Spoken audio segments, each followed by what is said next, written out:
Welcome to the Exposure Magazine podcast from the heart of the British nuclear test survivor community. In this episode, we take a look at 10 years of making that difference. Inside the 2026 Nuclear Community Convention, the Nuclear Community Charity Fund marked a decade of service to Britain's atomic veterans with a convention that looked back with pride and forward with purpose, reaffirming our ongoing commitment to support veterans and their families. The 2026 Nuclear Community Convention, organised by the Nuclear Community Charity Fund, NCCF, brought together veterans, families, researchers, advocates and community partners for a day of reflection, celebration and forward planning, including new projects and partnerships to strengthen community networks and preserve history. Returning for the third year to the Hilton Hotel at East Midlands Airport by popular demand, the event has seen numbers increase by at least 25% year on year. The NCCF had produced a special gift for all visitors to the convention, a wooden shield featuring the BNTVA crest and the name of the operation or test site that related to them. They were warmly received and extra shields were given for guests to give to comrades who couldn't make the event. Opening an Act of Remembrance. The convention opened with a formal Act of Remembrance, led by the Nuclear Community's Chaplain, the very Reverend Frayling. Images of the British Nuclear Test Veterans Association and Memorial, 3 striking stone monuments adorned with poppy wreaths set against eucalyptus trees, provided a solemn backdrop alongside the badge of the British Nuclear Test Veterans Association Combined Services. The remembrance set the tone for a day that never lost sight of who the convention ultimately serves, the men and women who participated in Britain's nuclear testing programme and their families. During the Act of Remembrance, Nicholas spoke at length about the lives and service of both Don James and Jeff Liddiatt, who sadly passed during the last 12 months. We featured Don James' obituary in a previous episode, and you will find the obituary for Jeff in this series. The Chairman's Address, a decade of impact. NCCF Chairman Ian Hall opened proceedings by reflecting on 10 years of the charity's work, emphasising the community's resilience and the importance of standing together through changing times. The following short summary of the achievements of the Care, Wellbeing and Inclusion Fund was then shown.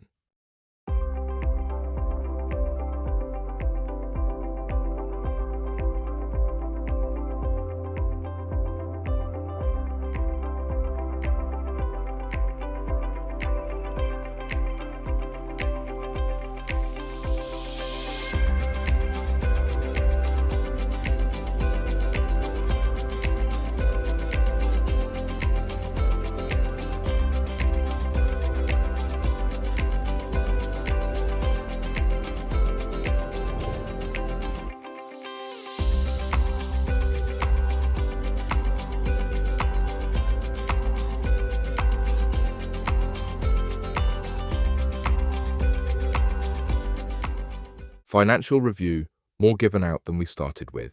One of the most striking presentations of the morning came from Financial Director Will Long, who delivered the charity's 4-year financial oversight review covering 2022 to 2025. The headline figure told a remarkable story.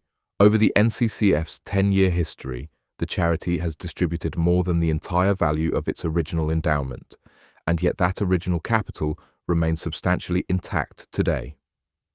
With total reserves standing at £2.9 million in 2025 and the fund managed by BlackRock, the charity operates with careful stewardship. Dividends fund goods and services for beneficiaries, whilst capital drawdown covers grants and operational costs. Will walked delegates through 4 years of expenditure that reflected the charity's evolving priorities. The peak year was 2022 at £300,788, driven by Phase 2 research activity at Brunel University and the launch of the Centre for Health Effects of Radiological and Chemical Agents, CHRC. The spend dropped to its lowest point in 2024, at £147,000, partly due to the lingering effects of COVID on grant applications, before rising again to £195,578 in 2025 as the charity invested in new initiatives. The investment returns told a similarly honest story. Strong positive returns in 2022 and 2023 gave way to a loss of £341,000 in 2024, before recovering modestly in 2025. Will's concluding words carried real weight. Thanks to the foresight of the fund's founder, Jeff Liddiatt, the NCCF was built to last. Many of the people we support today were healthy a decade ago. Life changed, now they do, and we were there when it did. Community Care Check, Innovation from Crisis. Perhaps the most compelling story of the morning was the development of the Community Care Check, a proactive outreach program born somewhat unexpectedly out of the disruption of the COVID pandemic.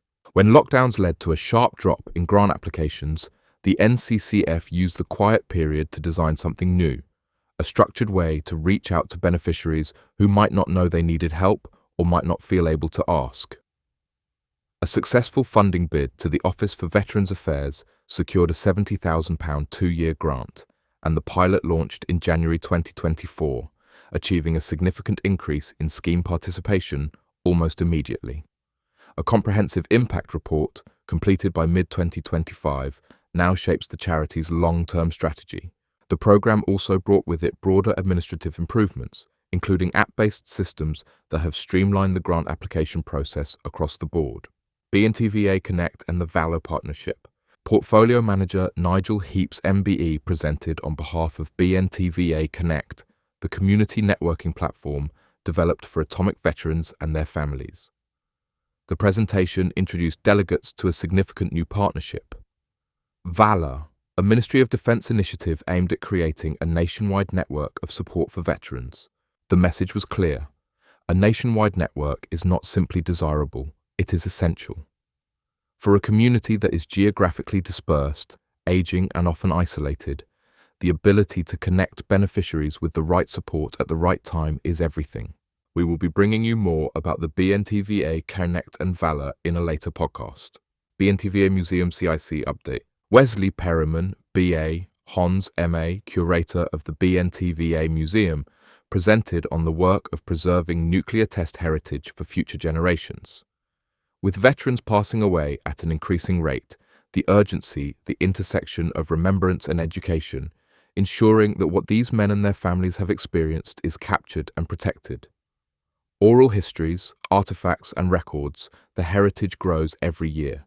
Wesley's work sits at the heart of this essential service. LabRats International and ATR 2026. After lunch, delegates heard from Alan Owen, MBA CITP FBCS FLPI of LabRats International. His presentation about the upcoming All Tests Reunion 2026, ATR 2026, at Pontins Sand Bay, Weston-super-Mare, from 14th to 18th of September 2026, aims to strengthen community bonds and support networks through a comprehensive program of activities and community updates. The reunion promises a full program, including community updates, messages of support from MPs, Kiribati dancers entertainer Marvis Munike, a quiz, raffle, golf, and the LabRats AGM.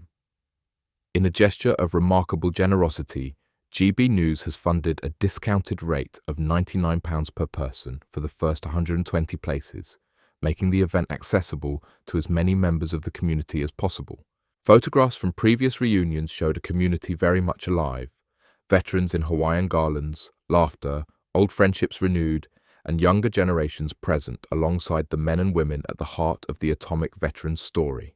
How the NCCF helps, a practical breakdown. Nigel Heaps MBE returned to the stage for a detailed presentation on the NCCF's grants and services, including the most significant process change the charity has made in years.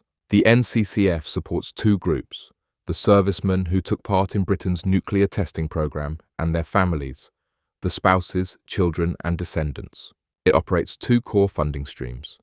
The Care, Wellbeing and Inclusion Fund provides one-off grants for practical needs like walk-in wet rooms, wheelchairs and mobility scooters, central heating systems, medical procedures, urgent domestic issues, and specialist beds and hoists. The Ground Zero Support Grant provides an annual contribution towards ongoing care costs when the NHS or local council cannot cover everything. This is reviewed and renewed annually, and payments are made directly to care providers. The biggest change for applicants is a welcome simplification. Previously, applicants had to itemise every single bill and outgoing by hand, including pension, attendance allowance, PIP, rent, council tax, gas, electricity, water, phone, TV license, care agency fees, and more. Now, applicants complete a simplified form and send 3 months of bank statements, along with a note of any annual costs and savings. No more complicated forms. No chasing letters. The statements contain everything the charity needs to make a fair and rapid assessment, and because the information is clear and complete, decisions can be made faster, helping people sooner. The transition to this method also allows the charity to review the applicant's income against their health and personal circumstances, enabling the NCCF to signpost the applicant to any additional benefits and support they may not currently be receiving.